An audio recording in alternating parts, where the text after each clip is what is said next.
The Bible, a repository of wisdom and spiritual guidance, also contains stark narratives of sexual transgressions, tales so unsettling that one might hesitate to delve into their depths. These are not mere historical accounts. They are cautionary, parables illustrating the destructive power of lust, immorality, and the violation of sacred boundaries. This exploration will unveil 7 of the most somber episodes concerning sexual sins and their far-reaching, devastating consequences. These stories stand as stark reminders of how unchecked desires can unravel not only individual lives, but also tear apart families, communities, and entire nations. Consider the infamous city of Sodom, a place where the divine laws were not merely disregarded, but openly mocked. Its inhabitants reveled in perverse sexual practices, flagrantly defying the standards of holiness that God had established for the human body and relationships. This was not a matter of private indulgence, it was a systemic embrace of depravity. Men preyed upon youths, families were shattered, and the city festered as a breeding ground for every imaginable form of perversion. The moral decay reached such a point that God himself declared, "The outcry against Sodom and Gomorrah is so great, and their sins so grievous, that I will go down and see if what they have done is as bad as the outcry that has reached me." The episode involving the angels who sought refuge in Lot's home provides a chilling glimpse into the accepted norms of Sodom. As twilight descended, 2 angelic beings arrived at the city gates and were graciously received by Lot, a righteous man who had chosen to reside within its corrupt confines. Knowing the dangers that lurked in the streets, Lot implored them to spend the night under his protection. "No, my lords. Please turn aside to your servant's house and spend the night and wash your feet. Then you can get up early and go on your way," he pleaded. His concern was justified. It wasn't long before Sodom's true face was revealed. While Lot and his celestial guests were within the sanctuary of his home, a mob of men, spanning all age groups and representing every corner of the city, descended upon the dwelling. They pounded on the door with savage force, their voices a chorus of depraved demands. "Where are the men who came to you tonight? Bring them out to us so that we can have sex with them," they roared. Imagine the scene, an entire populace clamoring for acts of sexual violence, utterly devoid of shame or restraint. Their lust had blinded them to all sense of decency, and they were prepared to destroy anything and anyone standing between them and their base desires. Lot, desperate to reason with the mob, ventured outside to negotiate. "Please, my brothers, don't do anything so evil," he pleaded, attempting to appeal to any lingering vestige of humanity. But his words fell on deaf ears. They mocked him, threatening to inflict even greater harm upon him. Recognizing the utter futility of the situation, the angels intervened. They pulled Lot back inside the house, slammed the door shut, and then, with divine power, struck the mob with blindness. The sins of Sodom had reached their zenith, a point of no return. It was irrefutable evidence that the city was beyond redemption. Before the dawn broke, the angels commanded Lot and his family to flee for their lives. "Flee for your lives," they urged. "Don't look back and don't stop anywhere in the plain. Flee to the mountains or you will be swept away." God was about to unleash his judgment upon the city, and only those who heeded the warning would be spared. And so it happened. Fire and brimstone rained down from the heavens, consuming everything in its path. There was no escape for those who had surrendered to immorality and sin. Sodom and Gomorrah were reduced to ashes, a perpetual testament to the fact that God does not condone wickedness. Even Lot's wife, in a moment of disobedience, glanced back at the burning city and was instantly transformed into a pillar of salt, a further illustration of the consequences of defying divine command. This, however, is just the beginning. The narratives that follow delve into even more disturbing territory. A brother who uses deception to violate his own sister, an entire nation seduced by foreign women into acts of idolatry and sexual licentiousness, triggering a devastating plague, and a night of unspeakable horror in Gibeah, where lust and sexual violence ignite a war that nearly obliterates an entire tribe. This latter story is so chilling that it compels us to question the very limits of human depravity. Let's delve into the disturbing tale that unfolded in Gibeah, a town nestled within the territory allotted to the tribe of Benjamin. On the surface, it seemed like any other ordinary day, but this veneer of normalcy was soon shattered, giving way to an episode of unparalleled horror and tragedy that would be etched in the collective memory for generations to come. A Levite, a man consecrated to the service of God, was traveling with his concubine. Long journeys in that era were fraught with peril, especially under the cloak of night. Bandits and violent men roamed the countryside, preying on the vulnerable. As dusk settled, the Levite and his concubine arrived at Gibeah. Believing it to be a sanctuary populated by fellow Israelites, they anticipated finding hospitality and safety. However, they were soon to discover that Gibeah was far from the welcoming haven they had envisioned. The Levite and his concubine took a seat in the town square, patiently waiting for someone to extend an invitation to spend the night, a customary practice among the people of Israel. But no one came forward. No one offered them shelter or sustenance. This was highly unusual. Hospitality was a hallmark of God's chosen people, a tangible expression of their compassion and adherence to divine law. Yet in Gibeah, the hearts of the people were hardened. They callously disregarded the needs of the weary travelers, a stark indication of the moral decay that had taken root within their community. Finally, an elderly man, himself a sojourner, in Gibeah noticed the Levite and his concubine sitting forlornly in the square. Sensing that something was amiss, he approached them. "Come," he said, "to my house. Don't spend the night in the square." There was an urgency in his voice, as if he sought to shield them from some impending danger. The Levite gratefully accepted the invitation, and they followed the old man to his home, believing they would find respite and security. However, the night was far from over. It was only the beginning of a nightmare. While the Levite, his concubine, and their host were inside the house, ominous sounds began to permeate the stillness of the night. At first, there were only footsteps, then hushed whispers, which quickly escalated into shouts and violent pounding on the door. Men from every corner of Gibeah, young and old alike, surrounded the house. They were driven by a sinister purpose. "Bring out the man who came to your house," they yelled. "We want to have sex with him." It was a demand of unspeakable depravity, a blatant display of the utter moral bankruptcy of that city. The mob was not simply motivated by lust. Their actions were an expression of raw power and a desire to humiliate and subjugate. The elderly host, horrified by the unfolding events, went outside to plead with the mob. "No, my brothers, don't be so vile," he begged. "Since this man is my guest, don't do this shameful thing." But his words were futile.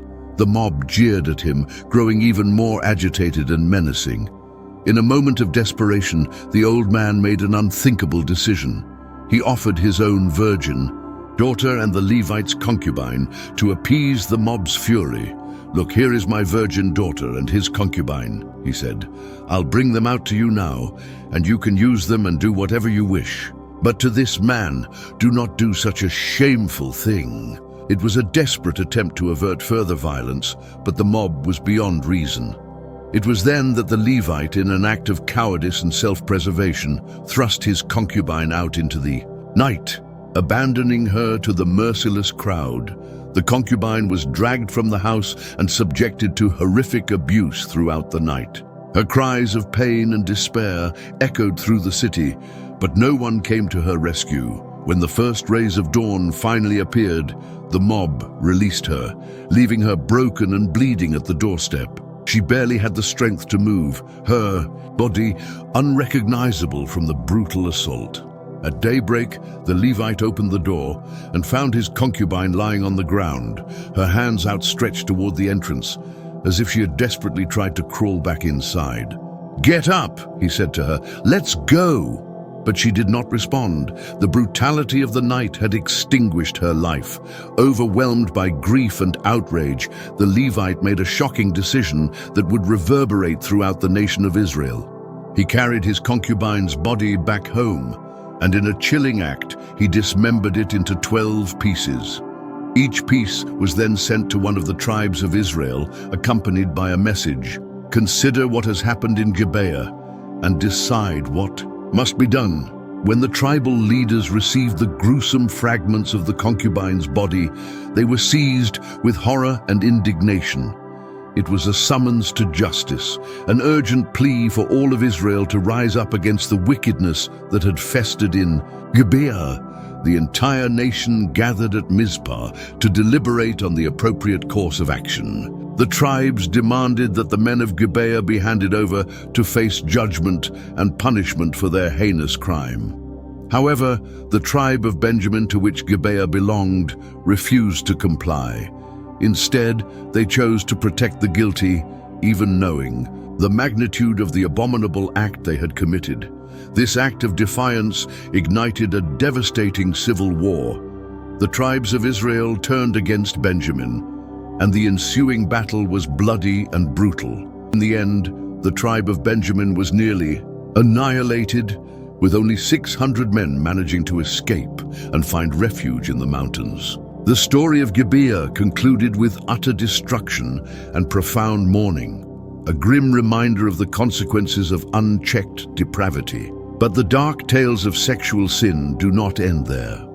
What unfolds when two desperate daughters, driven to the brink, make the fateful decision to intoxicate their own father, leading to an act of unspeakable perversion recorded within the pages of the Bible. In the aftermath of the cataclysmic destruction of Sodom and Gomorrah, the world, as Lot and his daughters knew it, was irrevocably shattered. They had narrowly escaped the divine wrath, but everything they once held dear was lost forever. The echoes of the burning cities and the lingering scent of sulfur haunted their every waking moment as they fled into the mountains, following the instructions given by the angelic messengers. Now, concealed within the confines of a cave, they were isolated, devoid of community, and facing an uncertain future, shrouded in a cloud of despair. Lot, who had once thrived in the prosperous plains of Sodom, now lived as a displaced refugee, with no clear path ahead. His daughters, raised in the morally corrupt environment of Sodom, had not only lost their home, but also their sense of right and wrong. The future seemed bleak, an insurmountable obstacle.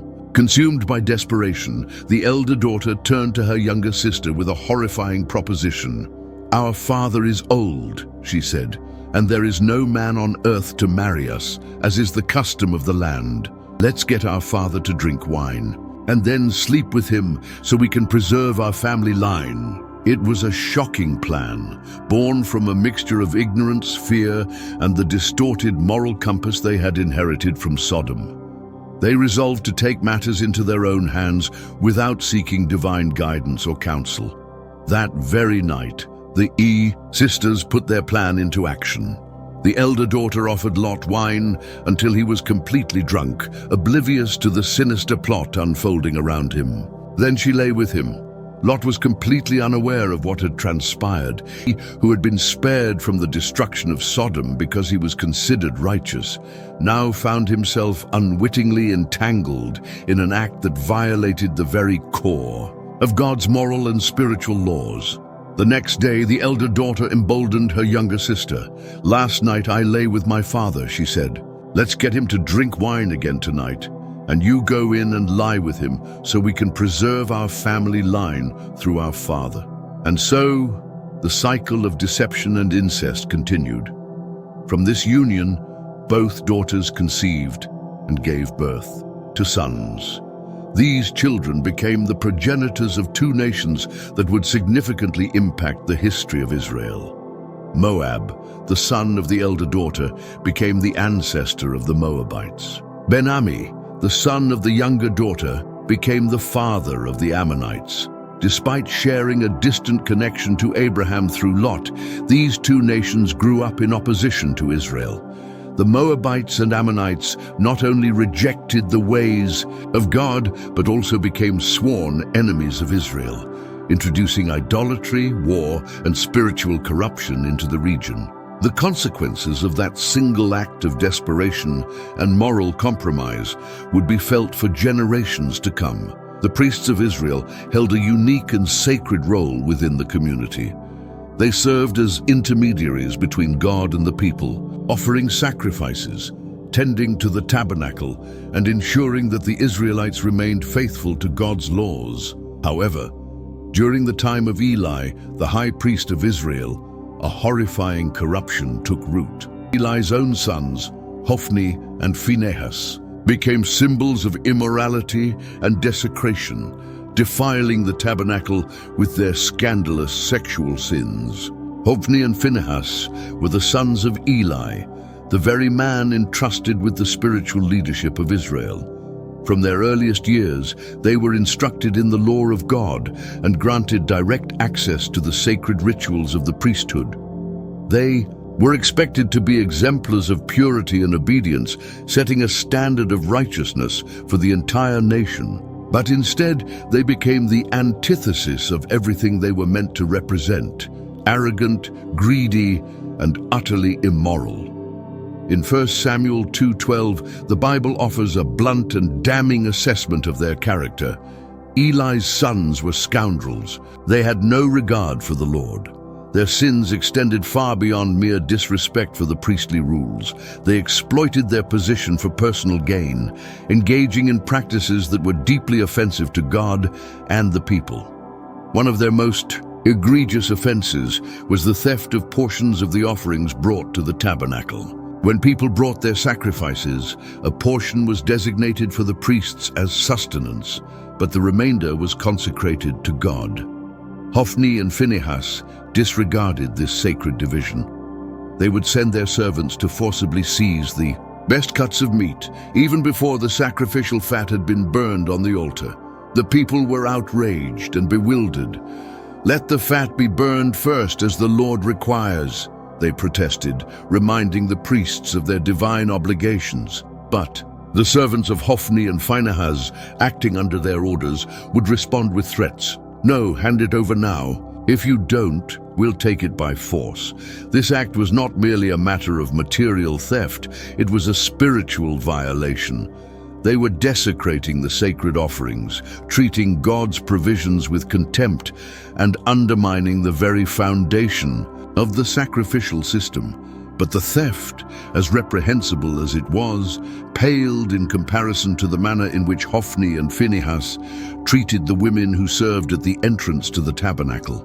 These women were devout volunteers, dedicated to the Lord and assisting in the sacred services. But in the eyes of these corrupt priests, they were not viewed as servants of God, but as objects of lust. Hophni and Phinehas seduced, manipulated, and in some cases even coerced these women into submitting to their depraved desires. They abused their position of power to satisfy their lust, transforming the tabernacle, the holiest place in Israel, into a den of scandal and degradation. For those who came seeking God's presence and blessings, the tabernacle had become a place where sin was flaunted openly, where the sacred was defiled.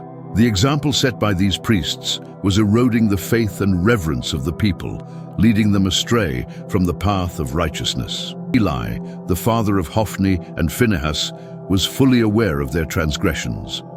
The people came to him to complain about the abuses, recounting the scandalous behavior of his sons. Eli did attempt to rebuke them, offering mild words of correction. "Why do you do such things? I hear from everyone about your wicked deeds. No, my sons, this is not a good report that I hear spreading among the Lord's people." But his words were ineffectual. Hophni and Phinehas completely disregarded their father's warnings. Instead of taking decisive action, such as removing them from the priesthood or seeking divine guidance, Eli remained passive. He allowed the scandal to continue, prioritizing family peace over honoring God. God, however, did not turn a blind eye to the unfolding events. He sent a man of God to confront Eli and announce the judgment that was to come upon his household. "Why do you honor your sons more than me by fattening yourselves on the choicest parts of every offering made by my people Israel?" the prophet asked, delivering God's message with unwavering authority. The message was unequivocal. God had entrusted Eli with the responsibility of leading the people in righteousness, but his failure to address the sins of Hophni and Phinehas had brought guilt upon his entire lineage. God declared that Eli's priestly line would be cut off. He would not allow the names of Hophni and Phinehas to continue to be associated with the priesthood. The prophet foretold that both Hophni and Phinehas would die on the same day as a sign of divine judgment. And that is precisely what happened. During a battle against the Philistines, Hophni and Phinehas were killed, and the Ark of the Covenant was captured. When Eli received the devastating news, he fell backward from his chair and died, bringing a somber chapter in the history of Israel to a close. But the consequences of sexual sin were not confined to individual families or even the priestly class. What happens when the next instance of sexual sin is not committed by a single man or a small group, but by an entire nation? The people of Israel, during their arduous journey through the wilderness, succumbed to temptation and engaged in idolatry and sexual immorality with Moabite women. The result was a sin so grave that it triggered a devastating plague, and only an act of extraordinary courage managed to halt the divine wrath. The people of Israel were encamped on the plains of Moab, along the banks of the Jordan River. It was the final stage of their long and arduous journey through the wilderness before they would finally enter the Promised Land. God had guided them, sustained them with manna, and demonstrated his power in undeniable ways. But even with such an abundance of miracles and divine provision, something terrible occurred. Israel fell into the trap of sexual sin and idolatry. It all began with a malicious plan orchestrated by Balak, the king of Moab. He had hired Balaam, a prophet, to curse Israel, hoping to weaken them and gain the upper hand. But God intervened, preventing Balaam from uttering the intended curses. Frustrated, Balak sought another way to undermine the people of God. It was then that temptation arrived in a subtle yet devastating manner. The women of Moab knew precisely how to ensnare the men of Israel. They did not approach them in a threatening or overtly seductive way. Instead, they presented themselves as friends, offering smiles, kind words, and an apparent willingness to build connections. They drew closer gradually, using their beauty and charisma as weapons. "You are so strong," they would say as the Israelite men toiled in the fields or rested in their camps. "Come to our land. We have feasts, good food, wine, and celebrations that you will never forget." At first, it seemed innocuous. The men, weary from their long journey through the desert, were easily drawn in by the promises of comfort and diversion. The invitations became more frequent, and many Israelites began to accept, reasoning that there would be no harm in socializing with the Moabites. As they arrived at the celebrations, the men of Israel found themselves immersed in an intoxicating atmosphere. Wine flowed freely, the tables were laden with an abundance of food, and the music pulsed with an alluring rhythm. But what drew their attention most of all were the women, who danced provocatively, adorned in garments that accentuated their sensuality. These gatherings were not merely social events. They were religious rituals dedicated to Baal, the principal deity of Moab. Baal was worshipped as a god of fertility, and his cults involved acts of sexual immorality as a means of invoking blessings upon the land and the flocks. Initially, the men of Israel were merely observers, perhaps feeling somewhat uncomfortable with the overt sensuality of the rituals. But gradually, the intoxicating atmosphere began to work its way into their hearts and minds. Under the influence of the wine and the music, their inhibitions began to crumble. The women encouraged them, saying, "It is just a dance, a celebration of life. Come, join us." Little by little, they began to participate. What started as a simple dance quickly evolved into something far more intimate. The rituals dedicated to Baal Peor were explicitly sexual. The men were encouraged to unite with the Moabite women in acts of immorality that were considered an integral part of the worship. Each physical union was seen as a way to please the god Baal, a living sacrifice to ensure fertility and prosperity. Men who had been taught to follow God's commandments, who knew that their bodies were sacred temples, were now lying with pagan women in the name of a foreign idol. It was not simply an act of lust. It was an open rejection of the God who had liberated them from Egypt, who had provided for them in the wilderness, and who had promised them a land of their own. These men were not only betraying their wives and families, they were betraying the very covenant they had made with the Lord. As more and more men from Israel became involved, the behavior began to spread throughout the camp. Sexual sin was no longer hidden. It became commonplace. The Moabite women now moved freely among the Israelites, continuing to entice them and lead them astray. Idolatry also began to gain ground.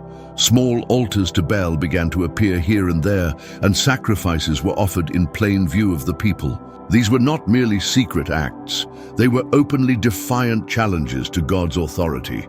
The chosen people, set apart to be holy, were now so intermingled with the Moabites that it was difficult to distinguish those who worshipped God from those who worshipped Baal. The sacred covenant between Israel and the Lord seemed to be nothing more than a distant memory. As the men continued to indulge in sin, what had begun as individual temptation quickly spread like a devastating epidemic. The chosen people, who had been separated for God's purposes, were now prostrate before a foreign idol. The anger of the Lord burned against Israel. He commanded Moses, "Take all the leaders of these people, kill them, and expose them in broad daylight before the Lord, so that the Lord's fierce anger may turn away from Israel." Meanwhile, a deadly plague began to ravage the camp. Men and women fell dead, and terror gripped the hearts of the Israelites. In the midst of this chaos, something shocking occurred. An Israelite man brazenly brought a Midianite woman into his tent in full view of everyone, without any sense of shame. While the people were weeping and seeking God's forgiveness, he openly defied the holiness of the Lord. It was then that Phinehas, the grandson of Aaron and a priest, took decisive action. He seized a spear, entered the tent, and thrust it through the bodies of both the man and the woman, killing them instantly. This act of righteous zeal immediately stopped the plague. God declared that Phinehas had turned away his wrath from the Israelites and promised to establish a lasting covenant with him and his descendants because of his unwavering devotion to God's holiness. In total, 24,000 people died as a result of this sin. The worship of Baal Peor marked one of the most devastating falls of Israel during their journey through the wilderness. It was a painful reminder of how lust and idolatry go hand in hand, leading to separation from God and ultimately to destruction. But what happens when a brother harbors forbidden desires for his own sister? Amnon was no stranger, no enemy. He was part of the royal household, the firstborn son of King David. Yet a sick desire for his own sister Tamar led him to orchestrate a cruel and deceitful trap. What transpired that night irreparably shattered Tamar and left deep scars on the house of David. The story of King David is one of the most well-known in the Bible. He was chosen by God, defeated giants, wrote psalms, and became the greatest king in Israel's history. But like every family, the house of David also faced moments of pain and tragedy, many of them stemming from sin. One of the darkest episodes was what occurred between his children, Amnon and Tamar, a tale of lust, abuse, and devastating consequences. Amnon was David's eldest son, the heir to the throne, a young man who seemingly had everything. But he was consumed by dark desires. Tamar, his half-sister, was a beautiful and virtuous young woman, admired for her grace and kindness. Amnon began to develop an obsession with Tamar, but it was not love, it was lust. He desired her intensely, and the more he thought about her, the more his mind filled with perverse fantasies. The Bible says that Amnon became so consumed by Tamar that he fell ill. He knew that he could not simply have her, as Tamar was a virgin and the king's daughter protected by laws and customs. But Amnon's desire knew no bounds. He confided his torment to Jonadab, his cousin and friend. Jonadab, rather than counseling him to abandon his sinful desire, devised a wicked plan to help Amnon get what he wanted. "Pretend to be sick," Jonadab advised. "When your father comes to visit you, ask him to have Tamar prepare food for you and bring it to your room." Amnon followed the plan. He feigned a serious illness, and when David came to visit him, he pleaded, "Please let Tamar come and make some food for me to eat, so I may get well." Suspecting nothing, David agreed. Tamar, as a loving sister, went to Amnon's room. She prepared food for him, attending to every detail with care. But when she brought the food to his room, Amnon put his evil plan into action. "Send everyone out of here," he ordered. When they were alone, Amnon seized Tamar. She desperately resisted, pleading, "No, my brother, don't force me. Such a thing should not be done in Israel. Don't do this wicked thing. Think of the shame it will bring on me and on you." But Amnon would not listen. Overwhelmed by lust, he raped her, destroying her purity and honor. After committing his act, Amnon's feelings toward Tamar changed drastically. The Bible says that he hated her more than he had ever desired her. "Get up and get out," he said, with contempt. Tamar, now emotionally shattered, pleaded, "Don't send me away. This wrong is greater than the other that you did to me." But Amnon called his servant and ordered him to throw her out. She was cast out, humiliated and shamed. Tamar tore her robes, put ashes on her head, and went to the house of her brother Absalom. He welcomed her, but he also began to plot his revenge against Amnon. When King David heard what had happened, he was furious. But to the astonishment of many, he took no action against Amnon, perhaps because he was his firstborn son and heir, or perhaps because of his own guilt over past sins. David remained silent. Absalom, on the other hand, did not forget. He waited for 2 years, and then, during a feast, he had Amnon killed, avenging his sister Tamar. This act of sexual violence shattered the unity of David's house. Tamar never fully recovered from the shame. Amnon lost his life, and Absalom, after killing his brother, entered into conflict with his father David, initiating a rebellion that nearly destroyed the kingdom. This story illustrates how sexual sin does not only affect those directly involved, but spreads, causing pain and destruction in families and communities.